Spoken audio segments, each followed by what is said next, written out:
Hola, ¿qué tal? Vale, yo soy Elena Muiño, soy neuróloga de la Unidad de Epilepsia del Hospital de la Santa Creu i Sant Pau y formo parte de la SUE cognitivo-conductual que coordina mi compañera Lourdes y que luego hablaré un poquito más de ella. Bueno, y aquí está mi correo electrónico por si necesitáis contactar conmigo, tenéis alguna duda que ahora no pueda resolver o que no hayáis tenido tiempo a preguntar. Bueno, por lo que he visto ya os han hablado un poquito de los cromosomas, del ADN, intentaré no repetirme mucho, como ya sabéis.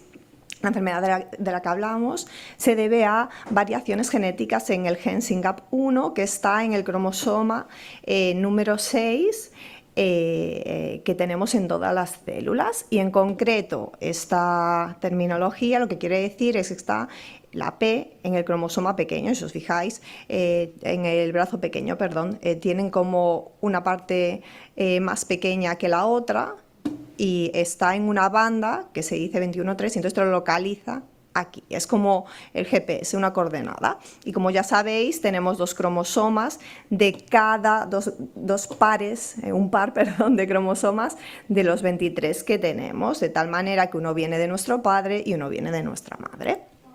Entonces, cada cromosoma está constituido por la molécula de ADN que ya, pues como sabéis, se enrolla mucho, se compacta y aquí está el cromosoma.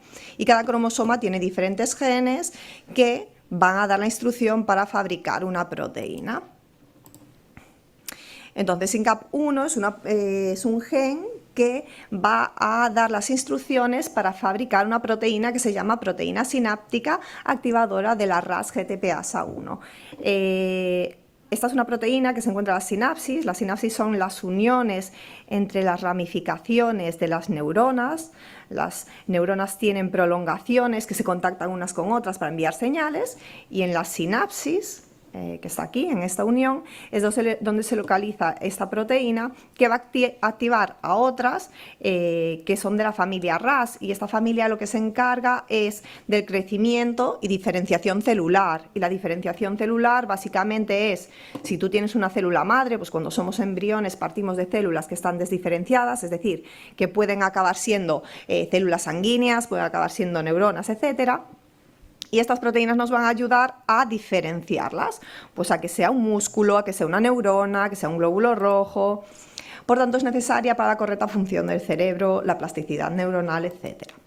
Entonces, SYNGAP1 ya se había asociado con déficit intelectual, pero fue en 2013 que se empezó a asociar a discapacidad intelectual y encefalopatía epiléptica.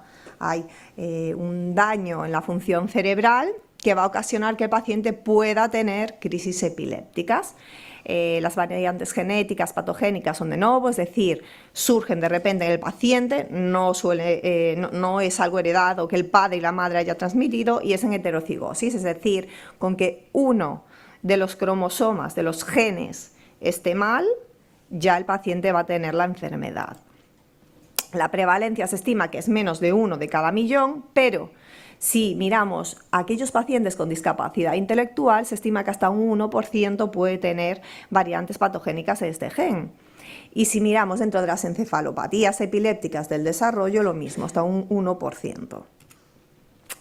Entonces ahora ya vamos a hablar un poquito del fenotipo, de lo que se sabe. Lo que vamos a comentar brevemente es sobre las crisis epilépticas, las comorbilidades, escoliosis, capacidad para caminar, el trastorno del espectro autista, las habilidades motrices, lenguaje y conducta. Entonces, básicamente, estudios en adultos no hay muchos, no abundan. El más importante es este reciente del 2023, en el que disponen de información de 14 pacientes adultos, 9 de ellos mujeres, en un rango de edad de entre 18 y 65 años, en el que solo 2 de los individuos son mayores de 24, y es el que iremos desgranando para ver qué se han encontrado. Entonces, respecto a las crisis epilépticas, aquí sí que hay una alta proporción de individuos que tuvieron algún tipo de crisis epiléptica, hasta un 71%. Crisis no convulsivas, la mitad. Como la más típica quizás es la de mioclonias palpebrales con ausencias. Y respecto a las frecuencias, pues podían ser desde anuales, mensuales, semanales e incluso diarias. Pero como veis hay mucha variedad, porque también hay muy pocos pacientes a los que se le haya podido obtener la información y realmente ver qué es lo más frecuente. Entonces, con tan poco número de pacientes, pues bueno, tenemos una gran variedad, pero no sabemos la realidad, ¿no? Cuál será el día a día de estos pacientes, solo sabemos de estos 14. El 29% tuvieron crisis ya convulsivas, ¿no? Y el 21% presentaron crisis prolongadas, es decir, un estatus epiléptico. Esto es una situación en la que una crisis convulsiva, aunque también puede ser no convulsiva, dura mucho y aquí ya pone un poco en riesgo incluso la vida del paciente en algunos casos. No necesariamente, pero bueno, es una situación ya más de riesgo. 26% pues, presentaban espasmos epilépticos y un 14%, 2 de estos 14 individuos, estaban libres de crisis sin tratamiento. Con lo cual también pues es esperanzador, por decir de alguna manera, el hecho de decir, bueno, pues hay pacientes que incluso sin tratamientos pueden no tener crisis epilépticas. Y de hecho hablaba con alguna madre de paciente con SYNGAP que en principio parece que no tiene crisis epilépticas, ¿no? Porque también se puede asociar pues, a discapacidad intelectual y no necesariamente tienen que tener por qué la encefalopatía epiléptica. Otras comorbilidades, es decir, otras situaciones que nos podemos encontrar, por ejemplo, el estreñimiento, pues es bueno saber que aproximadamente más de la mitad no tenían alteraciones. Solo uno de estos pacientes, esto es número de pacientes, solo uno de estos pacientes sí que tenía un estreñimiento incontrolado, lo cual a la hora de la calidad de vida del día a día pues va bien el hecho de que tengan un buen control. Respuesta al dolor. Todos en edad adulta tienen una alteración en la respuesta al dolor. Tardan en responder al dolor, aunque sea menor, pero también incluso a un dolor, un estímulo más fuerte. Alteraciones del sueño. Bueno, no parece que sea algo tampoco muy destacable. Sí que es verdad que hasta 8 tenían más de un despertar a la semana, pero bueno, si es a la semana, quizás ni tan mal, ¿no? Respecto a la somnolencia, ¿no? O sea, a ver si estos despertares al final en el día a día de nuestro paciente, de nuestro hijo, realmente le va a ocasionar pues, que esté más somnoliento, que le cueste estar despierto. Pues se vio que en estos 14 pacientes, en más de la mitad o la mitad aproximadamente, no tenía ningún problema o era muy raro, no había somnolencia diurna. Y pues el resto pues podían tener un poco de sueño durante el día. Respecto a los esfínteres, pues hasta 4 de los 14 pacientes tenían un control de esfínteres y 5 de ellos precisaban pañal. Si tenían reflujo gastroesofágico, pues muy pocos. Y respecto un 57% tenían escoliosis leve, y respecto a la capacidad de caminar, que muchas veces esto es algo que puede interesar y sobre todo para la calidad de vida del paciente, en esta corte de 14 individuos adultos, la verdad es que bastantes de ellos caminaban sin ayudas, más de la mitad. Es decir, un 20% aproximadamente caminaba independientemente, con mínima ayuda. Caminaba con distancias con mínima ayuda, quizás no tan independiente, pero bueno, bastante distancia, sin ayuda en aproximadamente un 30%, en superficies con desniveles con mínima ayuda en un 15% aproximadamente, y luego ya en el resto con silla o caminar solo por casa o pasos o ni pasos, ¿no? Pero la verdad es que en concreto en estos adultos pues más de la mitad podían caminar de una forma más o menos independiente.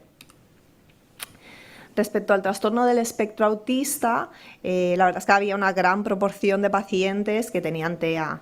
El 79% tenían comportamientos más de tipo ritual, el 79% pues intereses específicos, pues de gran intensidad, pues que realmente están focalizados en un tema y bueno, es algo muy intenso, y el 86% pues se veía que tenían conductas autolesivas, como pues golpearse en la cabeza, morderse, etcétera, ¿no? Por ejemplo, aquí contrasta con que la frecuencia que se ha estudiado en niños es un 53% de TEA. Aquí, bueno, puede haber limitaciones a la hora de evaluar a los niños, bueno, etcétera. Respecto a las habilidades motrices, un 7%, solo uno, presentó una buena capacidad para realizar las actividades básicas del día a día. El 64% eran capaces de alimentarse por sí mismos, a diferencia, bueno, muy parecido al porcentaje en niños. Un 86% cooperaba en las actividades personales, pues vestirse, desvestirse, cremallera sí que no, pero para el resto sí que podían cooperar, y esto aquí sí que contrasta con la de los niños, que son un 40%. El 79%, 11 de los 14, se podía sentar sin apoyo durante unos 10 minutos, pues un alto porcentaje también podían subir escaleras, ¿no? Como vimos un poco en la diapositiva anterior, lo que es la motricidad grosera, sobre todo pues caminar, deambular, pues más de un 50% son capaces de hacerlo, pero sin embargo la motricidad fina, ninguno de ellos era capaz de manipular objetos de una forma precisa, ¿no? Respecto al lenguaje, el 50% eran capaces de hablar frases o oraciones cortas, a diferencia de niños, en el que se veía que son un 39% de ellos. Todos respondían a los cuidadores, podían reconocer sus nombres y responder a acciones de una sola palabra, como arriba, abajo, aprieta. El 14% podían escribir al menos 10 palabras de memoria, el 50% leer 10 palabras, 5 de los 14 leer frases sencillas, lo cual pues bueno, está muy bien, es un porcentaje bajo, pero ser capaz de leer frases sencillas, pues desde luego puede ser de mucha utilidad a la hora del día a día, para ver carteles, etcétera. El 21% leer historias sencillas en voz alta, pero ninguno era capaz de leer o comprender material con un nivel más allá de 6º grado. Respecto a la conducta, aquí un 79% presentaban agresividad física y rabietas. No es algo nuevo con respecto a los niños, y un 71% tendían a desobedecer a las personas, ¿no? A los cuidadores, etcétera, o tener problemas de alimentación, pues como negarse, por ejemplo, o comer en exceso, como hay otros pacientes que ya sabemos que le ocurren. Sin embargo, no solía mentir, no era algo que se vio en este estudio, de que los pacientes mintieran. Seguían las reglas, al margen de que igual compañeros quisieran convencerles de lo contrario, y no hacían daño nunca a los animales. Entonces, las limitaciones de este estudio principales es el número de pacientes es muy limitado. Todos estos datos se extraen de 14 pacientes. De 14 pacientes a los cuales no es que se le hiciera un seguimiento longitudinal, que se viera, pues de niño era así y ahora de adulto es así, no. Tenemos esta fotografía de cómo están ahora los adultos con SYNGAP1, y vamos a compararlos con otros artículos donde han estudiado niños distintos y qué características tienen. Por eso a la hora de establecer estas comparaciones hay que cogerlo con cautela. Y por eso de ahí la importancia de tratar de aunar a todos los pacientes en centros especializados, porque cuando tienes un centro especializado que ve a esta patología o a otras patologías, sobre todo tratándose de enfermedades raras, pues hacer que los especialistas realmente tengan un conocimiento mayor sobre esa enfermedad, porque ya se conoce a muchos pacientes. Este artículo que os he mostrado aquí era sobre 14 pacientes y se ha publicado en una revista muy importante neurológica. ¿Por qué? Porque han sido capaces de encontrar alrededor del mundo, que ni siquiera era de un país en concreto, sino alrededor del mundo, 14 individuos y poder decir algo de esos 14 individuos. Imaginaros si en España hubiera una consulta que pudiera unir 14 o más individuos para poder hacer el seguimiento, conocerlos como los conocéis vosotros, y así, pues, conjunto los básicos como Alex, poder establecer conversaciones más científicas de cuáles pueden ser los aspectos primordiales en esta patología, ¿no? O como el estudio que nos acaban de presentar, tan importante y tan interesante, del análisis volumétrico cerebral. Entonces, bueno, como conclusión es eso. Os pongo los porcentajes que se había visto respecto, pues, a hablar frases cortas en niños tenía menos capacidad, en adultos más. Esto no quiere decir necesariamente que un niño que ahora hable, que le cueste hablar, que tenga dificultades, vaya a mejorar, porque esto no es un estudio longitudinal, no es que este niño que está en este porcentaje luego mejore o no. Es una corte distinta. Comer independientemente se vio que más o menos igual, colaborar en la higiene personal sí que en el adulto parece que más, y vestirse sin ayuda lo mismo, parece que en adultos era mejor. Por eso lo dicho, es necesario llevar a cabo estudios que analicen la evolución del niño y tratar de tener unidades especializadas. Nosotros en Sant Pau, nuestra intención es tratar de dar apoyo, tratar de entender la enfermedad y colaborar tanto como los pediatras especialistas en esta enfermedad como con los básicos, sobre todo porque lo tenemos al lado de nuestra casa, y poder ayudar y mejorar la calidad de vida en alguno de los aspectos de los pacientes con SYNGAP 1. Hoy por hoy no hay ningún tratamiento, no podemos ofrecer grandes expectativas más que nuestro esfuerzo e intención de acompañaros. Y nada, de verdad que muchas gracias por vuestra atención. Gracias también a mis compañeras de la unidad de epilepsia, a Lourdes, que ahora hablará, y que, bueno, aquí estamos para todo lo que necesitéis y que nosotros trataremos de ayudar todo lo que esté en nuestra mano. Gracias.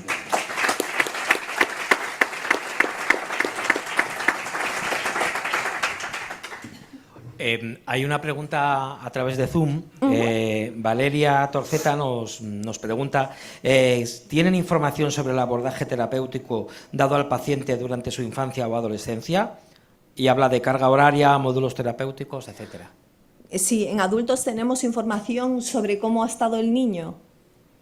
¿Esa es la pregunta? Sí. Sí, o sea, nosotros, bueno, ya Lourdes les explicará básicamente. Lo que hacemos en nuestra consulta es, en una primera visita que realiza la gestora de casos, recopilar toda la información, además con la ayuda de Sant Joan de Déu. Los pacientes que vienen de Sant Joan de Déu nos dan todos los informes bien ordenaditos y curiositos, y entonces nosotros ahí ya podemos ver qué tratamientos han realizado, y luego muchas familias se traen su libretita de en tal año se cambió tal tratamiento. Entonces, respecto a eso sí tenemos la información, pero porque nos la proporcionan. Exacto. Gracias.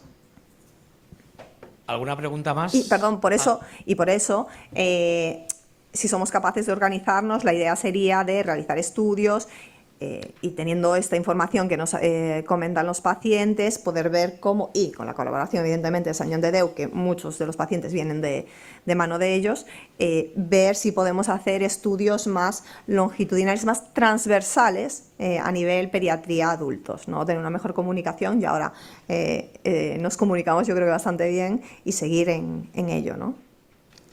Genial. ¿Alguien quiere preguntar algo antes de seguir?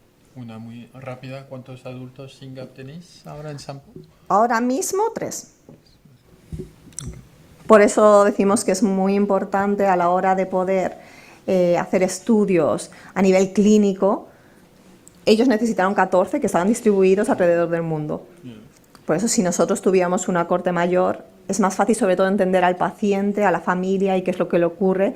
Y sobre todo, bueno, es que justo nos reuníamos hace poco todos los de la SHUEC, intentar entender qué, no resultados, cuando uno hace un ensayo clínico, cuando uno hace cualquier tipo de investigación, le interesan al paciente y a la familia.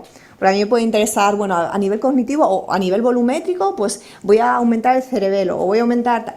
Pero al paciente y a la familia, ¿qué es lo que le interesa, ¿no? Y entonces por eso estamos intentando hablar, poner sobre la mesa, intentar diseñar prompts específicos, es decir, patient-related outcomes, que puedan servir para futuras investigaciones y ensayos clínicos que sean específicos de las enfermedades cognitivo-conductuales. Claro, porque aquí uno de los... bueno, perdón, que lo hemos comentado otros años, que yo creo uno de los retos, al ser la enfermedad tan nueva, la mayoría son niños, entiendo que habrá muchos adultos que se queden sin diagnosticar ya, vamos, para siempre, y quizá uno de los retos es estos niños, que ahora son niños según se vayan haciendo adultos, y que lo comentamos, que cuando cumplen 18 como que quedamos un poco perdidos porque ya no hay centros de referencia, ¿no? Entiendo que uno de los retos es el seguir... O sea, ese conjunto de niños que hay de los 53, pues ya no me sé de memoria, pero pon que haya 45 que consideremos niños, cuando sean adultos, que sigamos estando tutelados de alguna manera, ¿no? Que tengáis un apoyo. Eso es. Y que alguien que os acompañe. Y que si hay una duda, esa persona sepa y conozca a más casos. Nosotros ahora mismo tenemos 3, más lo que lees en la literatura, pero que tampoco es mucho. No. Es por eso la importancia... Por ejemplo, yo ya estoy con otra enfermedad rara, ya sé cómo ha ido la cosa, sé cómo las necesidades, la importancia de las asociaciones de familiares. Sin eso no hay investigación, es imposible. Y cómo yendo de la mano con la asociación es fácil caminar y avanzar. Entonces, bueno, por eso por una parte era tratar de aunar a todos los pacientes y que pueda hacer un seguimiento, que sepan que, por ejemplo, nosotros nos estamos aún organizando, nos estamos poniendo las pilas, nos estamos empoderando, ¿no? Pero trabajamos con Sant Joan de Déu, trabajamos con Vall d'Hebron, trabajamos con... El Mar, somos una red de hospitales, ahora Lourdes les podrá comentar mejor que yo, que queremos apoyar a todos los pacientes que tienen alteraciones cognitivo-conductuales. Cada uno tratamos de subespecializarnos en determinadas enfermedades precisamente para que obtengamos el conocimiento necesario. De nada vale que uno vaya a la SUEC, que está en el Hospital del Mar, un Singapur ahí, eso no tiene especial sentido. Entonces, tratar de unirlos pues, por patologías en determinados centros dentro de esta SUEC. Para que precisamente esta sensación de quedarse desangelado, quedarse solo, desaparezca. Porque quizás no vamos a mejorar de una forma significativa la calidad de vida o más que nada un tratamiento, porque no lo hay, pero sí por lo menos poder acompañar. Yo, Elena, estas últimas semanas he estado manejando datos de la cohorte para preparar este proyecto y no hablo de memoria, pero por encima de 15, quizá hay casi 20 en nuestra cohorte, o 15, yo creo que 15 seguro. Y de 17, 18 y para arriba, quizá hay 10. Quiero decir que no estás tan lejos de...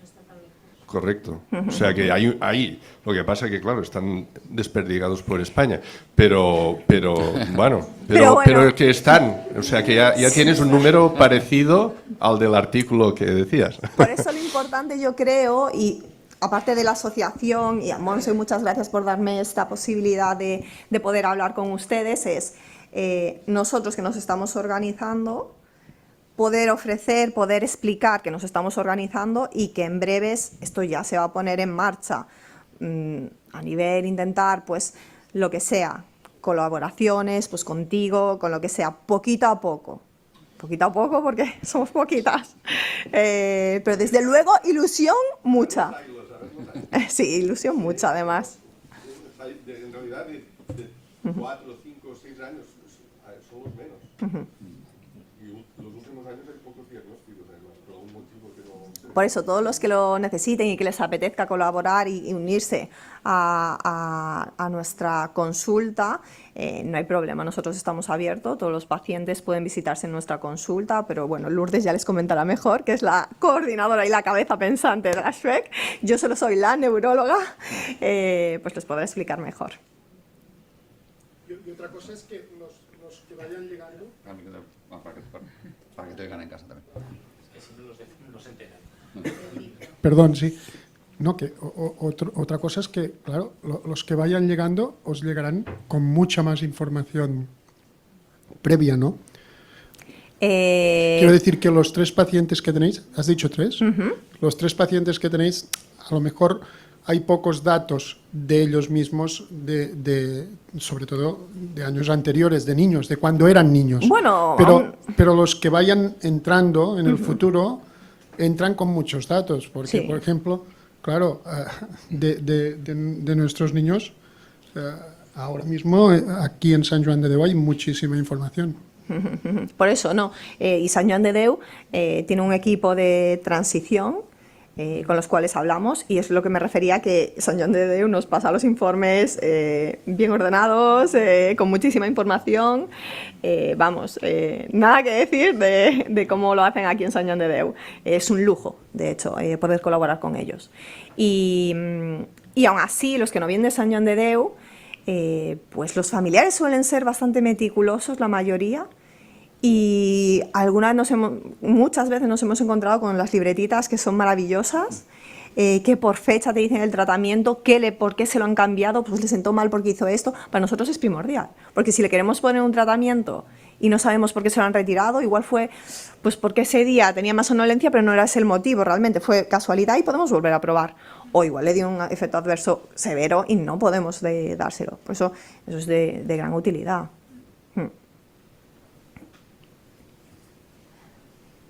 Pues muchísimas gracias. A vosotros, de verdad.